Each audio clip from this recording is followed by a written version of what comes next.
வணக்கம் நேர்களே, தஞ்சாவூர் சமையல் சந்தோஷினி. வாங்க பாவக்காய் போட்டு சாம்பார் வைக்கலாம். பாவக்காய் 3 பாவக்காய் எடுத்து அரிஞ்சு வச்சுருக்கேங்க. பருப்பு வந்து வேக வச்சு வச்சுருக்கேன் பாருங்கள். அதில் ஒரு தக்காளி, பெருங்காயம், வெங்காயம், பூண்டு, ஜீரகம், மஞ்சத்தூள், கொஞ்சோண்டு எண்ணெய் ஊற்றி வேக வச்சா நல்லா சீக்கிரம் வந்து போயிடுங்க. எல்லாமே இதில் நம்ம போட்டாச்சு. நல்லா குக்கரில் வச்சு ஒரு 3 விசில் விட்டுருக்கோங்க. நல்லா வெந்து போயிட்டு பாருங்கள். இப்போ நம்ம பாவக்காயை வந்து வதக்கிடலாம். கொஞ்சோண்டு எண்ணெய் ஊற்றி இந்த பாவக்காயை நம்ம வதக்கிடலாம். அப்போ தான் கசப்பு இருக்காதுங்க.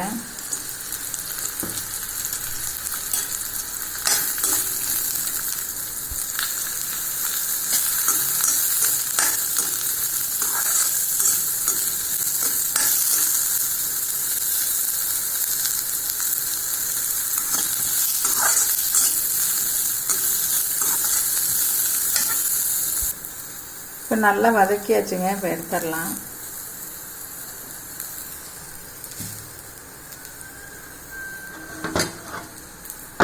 இப்போ நம்ம பருப்பை போட்டுடலாம். இப்போ இதில் எல்லாமே நம்ம போட்டுடலாங்க. உப்பு போட்டுடலாம்.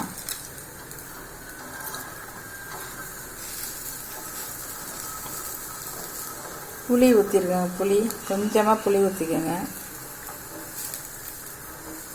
மிளகாத்தூள் போட்டுக்கலாம். குழம்பு மிளகாத்தூள்.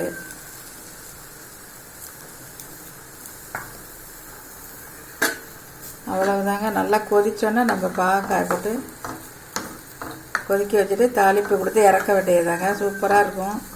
கசப்பே இருக்காதுங்க. நீங்களும் செஞ்சு பாருங்கள். சூப்பராக இருக்கும். நல்லா கொதிக்கட்டும். பாவக்காய் நம்ம இதில் போட்டுடலாங்க. பாவக்காய் எல்லாத்தையும் இதில் போட்டுடலாம். இப்போ வாங்க, வெந்துருச்சு. பாவக்காய் நல்லா வெந்துருச்சுங்க. இப்போ நம்ம இதுக்கு தாளிப்பு கொடுத்துடலாம். கடுகு, கருவேப்பிலை தாங்க போட்டிருக்கேன். வெங்காயம் நம்ம அதிலே போட்டோம்ல. பாவக்காய் சாம்பார் ரெடி ஆகிட்டுங்க. இந்த மாதிரி நீங்களும் செஞ்சு பாருங்கள். சூப்பராக இருக்கும். இந்த வீடியோ பிடிச்சிருந்தா லைக் பண்ணுங்கள், ஷேர் பண்ணுங்கள், சப்ஸ்கிரைப் பண்ணுங்கள். வாழ்க வளமுடன். இப்போ நம்ம அடுப்பு ஆஃப் பண்ணிடலாம்.